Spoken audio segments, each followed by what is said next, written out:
आज आम्ही लातूर शहर मधील भारतीय जनता पक्षाचे सर्व आम्ही महिला कार्यकर्त्या एकत्र आलेलो आहोत. कारण माननीय पंतप्रधान यांनी 2023 मध्ये नारी शक्ती वंदन कायदा जो संसदेच्या नव्या इमारतीमध्ये पहिला कायदा जो केला त्याच्या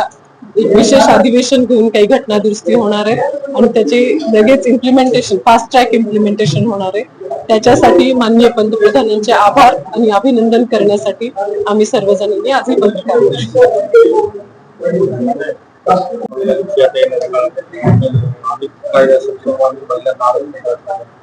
ही नारी शक्ती जेव्हा कायदा बनवणाऱ्या व्यवस्थेमध्ये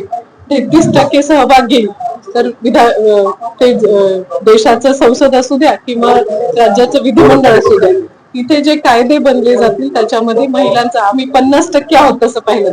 पण 33% महिला जेव्हा कायदे बनवतील तेव्हा त्या कायदे बनवत असताना महिलांची भागीदारी त्या प्रत्येक कायद्यामधली नक्कीच वाढणार आहे. दुसरं त्या निर्णय क्षमतेमध्ये आपण इन्व्हॉल्व्ह झालो. आपण बघतो स्थानिक स्वराज्य संस्थेमध्ये महिला असल्यामुळं वेगवेगळ्या विषयांना समाजातील जे महत्वाचे विषय त्याच्यावर महिला फोकस करतात आणि तो सिलसिला